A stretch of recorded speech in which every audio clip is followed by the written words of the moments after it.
The top 10 monthly ETF funds for income and with no NAV erosion. That's right, guys. We're giving you another top 10 rundown of the monthly ETFs.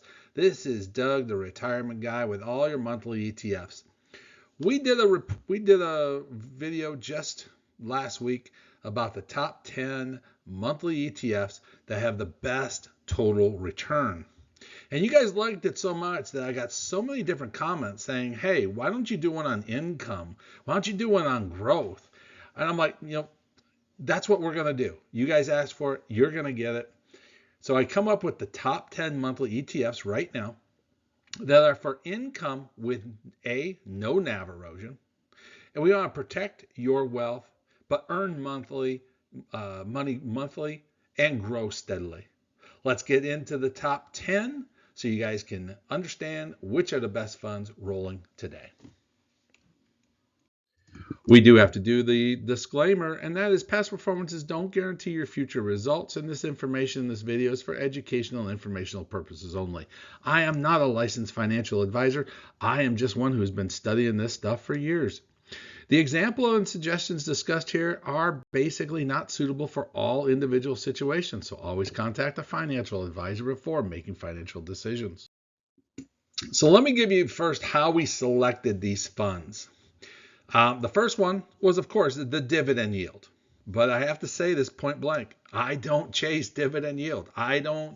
It's not always about the largest dividend. It's not always about the total that number, because if you don't look at total return, you're not getting the true story.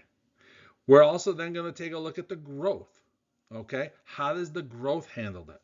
And then, like I said, my magic number is always total return.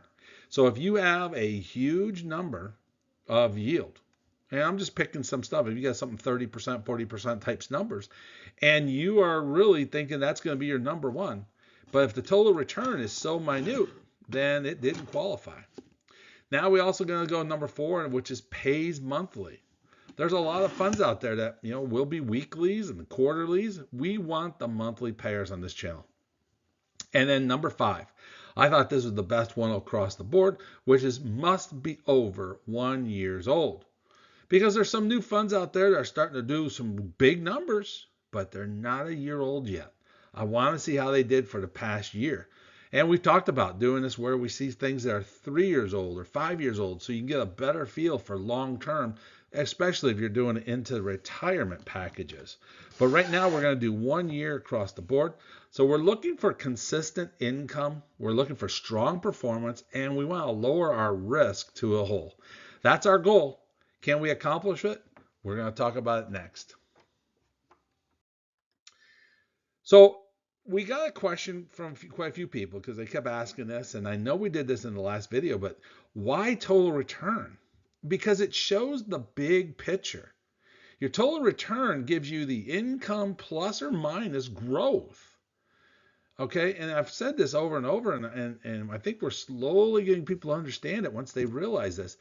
Your total return actually tells you more about a fund than anything. You can have a 40% income distribution, which is a strong number, and you could have a negative growth rate. So that 40% would actually maybe be 30%, maybe 20%, maybe even 0%. So it captures all. It includes both the price appreciation, which is always growth, and the income, which is your dividends. It makes for better decisions. It avoids misleading signals, and it ensures your wealth creation. So you want to focus on the long term, not the short term yields, because short term yields, the price goes up. I know it's holiday Monday, but we're looking at this and saying, hey guys, if the price goes up on Tuesday, your yield's going to change. Yeah, your total return will change, but your yield will make major changes if the price goes up or the dividend goes down or however things work. Don't get caught in yield traps. This is the number one thing. When I talk to people from our Patreon group, that when I talk to them, helping them with their portfolios and so on, the number one I always see people saying is they get caught in that yield trap. They get caught with that 18, 19, 20%. I've seen people saying, man, I'm going to retire, and they're sitting with a bunch of things that are 40, 50% dividends. And I'm like, you guys don't even have total return right. So we just want to help people stay out of that yield trap across the board. So total return is the true measure of success. So let's take a look at our first ETF.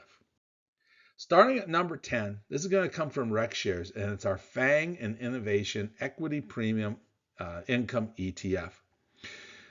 So this fund here, FANG is basically, they're getting into that whole technology. They're getting into that big, I always call it the big seven. That's the Facebooks, the Amazons, the Apples, the Netflix, the Googles. They're looking for high income, growth potential, monthly distributions, a diversified exposure, and option strategy. Equity shares, or RecShares does very good with this as an equity class, monthly distributions. Its dividend yields at 25.26% and total return 33.9%. Now, this fund came out February 16th of 2023. So it checks off every one of our boxes. It's over a year old, has a great total return, and majority of it is coming from 25% of the yield. So why, you ask, why is this number 10? Because it's the lowest total return of all the funds that we're going to show you today. So right off the bat, even though I'm putting them in the category from 1 to 10 and 10 to 1, this is always a great fund to be looking at if you're looking for big income with a limited amount of growth. When you take a look at the numbers, $693 million in assets, an expense ratio of only 0.65%, $11.42 over the past 12 months. In dividends, 25.26% yield. So I told you got about 3.81%. So you have heavy yield with minute growth, but overall a 33.90% over the past 12 months for total return. Since inception, 21.23. And this is what I always start looking at first. Look at the past month. It's up 7%. Year to date, now, so we're almost 6 months into this, 8%. So last month was a huge rocket. They did a lot of a lot of good things over the past, and I think there's still room to grow. So that made our number 10. Next, coming out of RecShares is the crypto equity, the CEPI. Now, this fund, again, it's a monthly payer. It has a phenomenal yield. But right off the bat, look at the total return. It did come at 35.06%. But you can see we've lost over 10% of our dividend yield, which is, of course, is going to be negative. It's going to be negative growth. Now, this fund came out July 31st of 2023. So we're slowly getting to that 2-year mark. And we also know that Bitcoin has struggled a bit. Okay, it kind of went from its high down to a minimum low, and this is an area that we really have to be watch out for with that crypto. So we look at this at $102 million in assets, $15.63 in dividends, $45.35 in yield. So we said the yield 45.35, but the growth right there we show you down 11.75%. So when you got to take that growth away from your yield, and that's why we're seeing a total return lower at 35.06. Is that NAV erosion? Not at all. It's nowhere close to NAV erosion because we have not, it's really just market driven. The market has dropped in since early October, mid-October to today, it's kind of just dropped off and it's stabilizing at a lower rate. So again, we're not talking NAV erosion. It's covering its dividends fairly well. Look at what it's done again in the performance. 9.46% in 1 month, 18% year to date, 35.06 over the past year, and an average of 14.31 since inception. So the numbers look very impressive, but you have to understand this is not all yield you're going to collect. You've got to take away that growth side of it. That's why the total return numbers look well. So I'm thinking that the crypto is start to, it's comfortable where it's at. It's starting to break a little bit. Will we get back to the big numbers that we've had in the past? I don't know. I really can't tell you. But you look at this fund running at 34 32, 34 to 85, somewhere in there. It's bouncing with a weekly high of 43.70. So there's some room for it to grow as well. Now we get into the STF funds, and this is TUGN. This is their growth and income fund. Now, TUGN, again, is a tactical allocation. It's a monthly deal. Expense ratio at 0.75, dividend yield 10.89, but a total return of 35.79. So when we look at this one, $75 million under assets, a little small for what being out for as long as it has 2.75 million shares outstanding. It paid a $3.02 total dividend for a 10.88% yield, paying that out monthly. So this one came out May 19th of 2022. So we're well past about 4 years on this one. How is it done? Well, these numbers that I look at from this fund, this is one of those nice funds that you're going to get nice growth. And if you're in a position where you want to put this in a growth portfolio, if you want to put this in one of your growth buckets, this is a great one because you can take that 10% yield and roll that back in and drip it to grow even more. Now, the total return right now is 35.79%. So that would give you a good idea what the program has done. The one scary part that I have with it, I just always got to put a warning out there, is you can see what's happened since April 2nd all the way to today. It's rocketed, all the way up to that $27 price point. You're at the very top of this peak.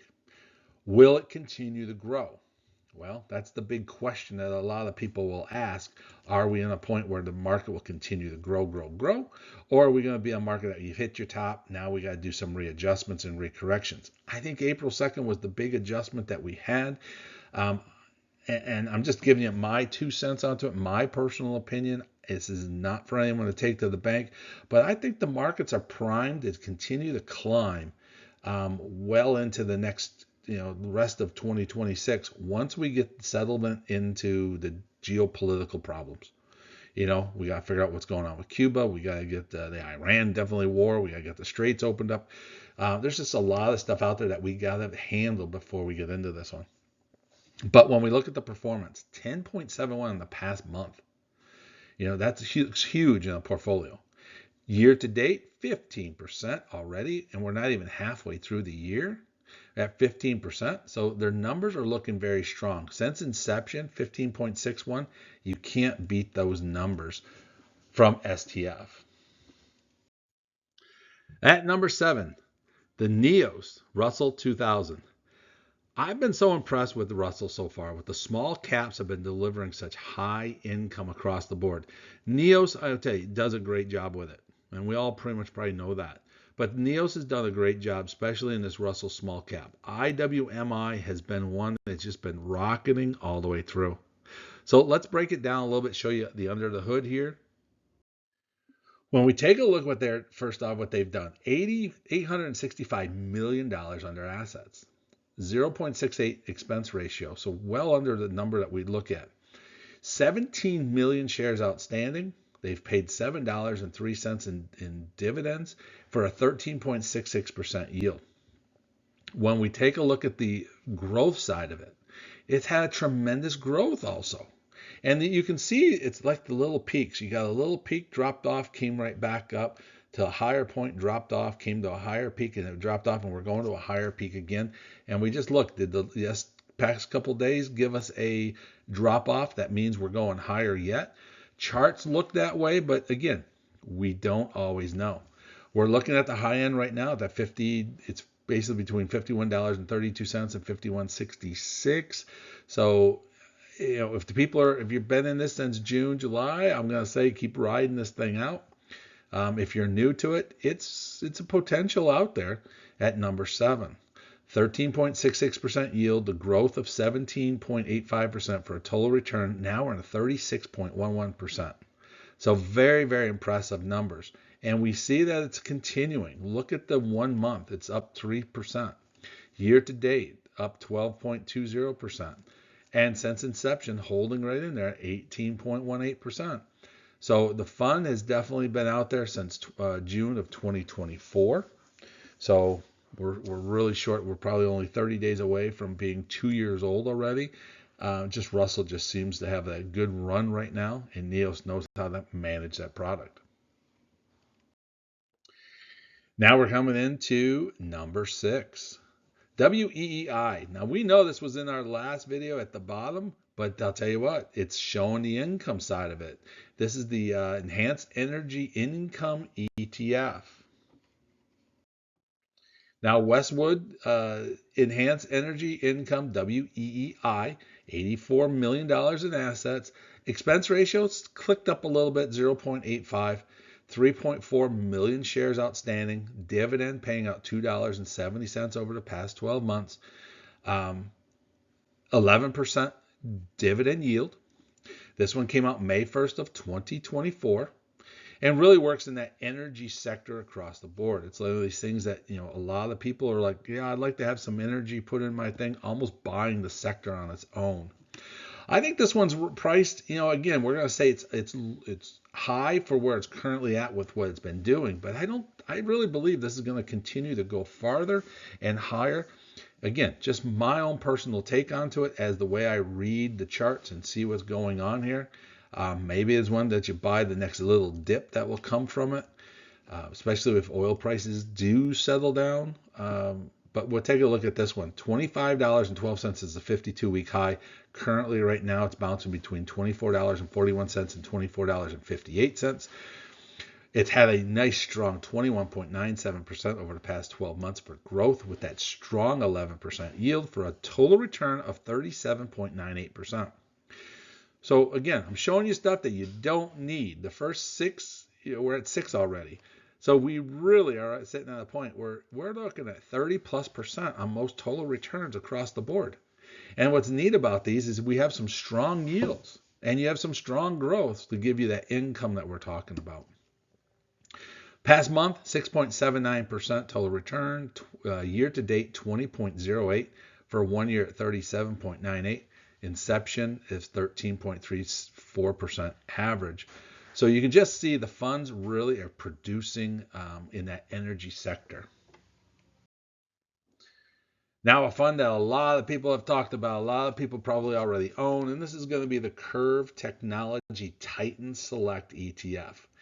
I love this one because they come back with, it's the top techs, it's the premium income, it's smarter growth.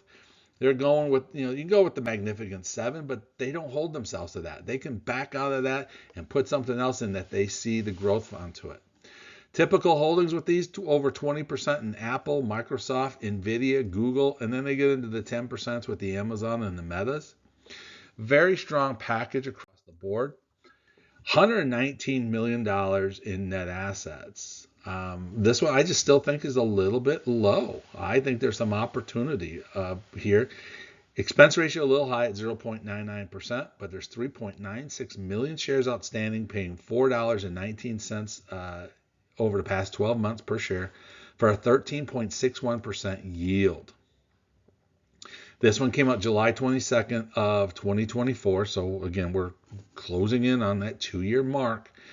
Net high at $31.12, and we're bouncing right in that ballpark, $30.68 to $31.05. So did we get all of it? But look at the past month. 13.99% total return over the past month, 16.11% over year to date, 43.33% over the 1 year. This thing's giving you growth. It's giving you yield. It's almost like you could put this in anywhere you want it. You can put it in your growth bucket. You can put it in your income bucket. And the number that a lot of people miss out on is that inception number. The inception number average is 25.28%. Now, granted, it had a great, past year. And, averaging it out, still giving you a strong 25% total return. So I like this fund as well. It's one person, I'm going to have to say it's personally in my portfolio. I do like it. I do enjoy this one. And it's right there in that $30 classification price point. So now we get into our next fund, and that is going to be our Apple the Curve Premium Strategy Apple. This is the first one that really sits with, a majority of it is dialed into, is the investing into long-term Apple. Now they put some other things to it. They put some other typical holdings to it. Normally they're having over 85% into Apple, but they also back it up with some Microsoft, Nvidia, Google, and I can understand why they do that. The Curve Yield Premium Strategy using Apple primarily. They don't want all their eggs in one basket, but they're putting majority of it into their basket, and it's done extremely well. $6 million in assets, 0.99% on the expense ratio. Now this one only has 230,000 shares, and this is one that just, it looks good, but I'm always on guard with it. $3.05 dividend yield for that 11.36%. The price right now, $27.03 is the 52-week high, so it's bouncing real close to that 52-week number of $26.76 to $27.03 has been the range over this past week. But what made this one for me, first off, that 43.69% over the past 12 months total return. Solid number. Again, big 11% double-digit yields with solid growth. And when I dial this thing in the past 30 days, you're talking 18.76% return. Year to date, 14.09. So it made up all of its losses. It's aggressively come back just in the first 5 months. It has aggressively recovered itself over the past 12 months or past 30 days to get you where it's at. And over the 12 months is 43.69%. Since inception. This thing came out October of 2023. So of course we're just over 2 years old at 19.42%. So if you take a look at it and say 2 years out, man, we're still at 19%. Very, very good numbers across the board. And that comes in at number 4. Number 3. This is one that came up with a lot of people asking about. Why don't you like Nest Egg? Why don't I like Nest Yield? Why don't you like the Eggy products? It's not that I don't like them. I want some more time. I'm going to put a little joke with you. I want the eggs to cook a little longer. I want the eggs to be a little, scrambled inside or hard boiled. I'd like to just see what these guys are actually doing before I really jump in on the bandwagon across the board. But I'm liking what I'm seeing. I'm liking what I'm hearing. I just always tell you is I'm hesitant when anything's new or anything about that. But the Dynamic Income ETF, EGGY, this fund has really started to impress a lot of people. I'm talking to a lot of different viewers out there that Eggy is really starting to come. At number 3, $117 million in assets. Now, the expense ratio at 0.92 for what they do, I still think is just a touch high. But 2.93 million shares outstanding, a distribution of 10.55, and their dividend yield at 26.20%. So very, very impressive dividend yield. And this is why I got number 3 is how strong the dividend number was. Now, of course, you've taken the high income. You're going to take a little bit of cut on the growth, but they're still representing a nice 10.32% in the growth factory to give you a total return of 47.07%. Past 30 days, 17.22%. That is just some ridiculous high numbers. Year to date, 28.6%, and the 1 year 47.07. But look at since inception. Now this one here was kind of one of these things. It's December 26th of 2024. All right, so it's got just about a year and a half already into it. So your average comes down a little bit, but 32.6% since inception average. Remember, that's always going to be an average. So some decent, solid numbers. Can this fund continue to climb? The chart tells you it can. It's bouncing between that $40 and $40.52. The weekly high of $42.14. So it's kind of one of these things is, yeah, it still has a couple more dollars to climb. So about another 5% before it gets to its very top peak. And, is it time to buy? And I set you guys up for this particular thing and that is always look at the dips. Look at those dips. And if you see something that's performed well and it just has a dip, bad news cycle, bad economy type notes or anything that comes through, is the fund solid, or is it having troubles? And you look at when these charts are green, you can see there's the ups, there's the downs, there's the backups, how quick they recover. And you can see this one always does very, very well with that. Now this fund here from Simplified. I have no issues with Simplify. I have no issues at all with the ETFs as a whole. But sometimes I just got to get into things that I just personally don't like. I know this is going to be an international one, but this is Simplified's China A shares plus income. This one puts a lot of their sectors. They look at sectors across the board that you can almost get into the whole China market with the information and technology, the finances, the consumer discretion, healthcare, industries, staples, energy. It's kind of like building an entire, hold me back on this one, say like an S&P 500 or a NASDAQ 100 just off of China.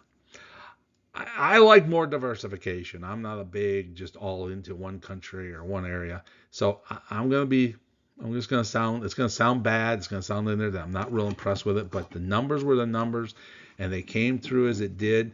And some people may need some, some foreign markets, and the numbers are very, very impressive. I'm just not a big China guy investor, even though they are as very, very powerful as a manufacturing hub. Just call me true blooded American. I'm just not into the whole China side of it. But being positive, looking out for you guys, it comes into this. Simplified the China A shares, $11 million in net assets. Expense ratio is 0.88. 475,000 shares out there, paid $12.79 in distributions for a 45.95% yield. Now, look at the growth. Growth is down 3.25%. Okay, and what's going on? Well, when we started off back again in 2026, almost January, right out of the chute, this thing had a huge drop off, and it's balanced itself off, and there's room for, we'll say, growth. But when you see that, this is a geopolitical market. This is something happens in China that we have no control over. This can affect this fund on a regular basis.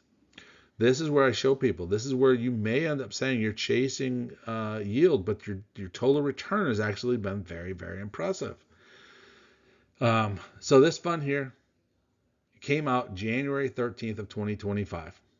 And again, it just broke through that 1-year barrier.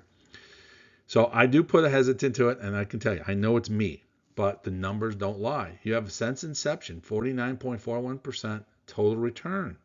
1 year, 49.27%. Year to date, 14%.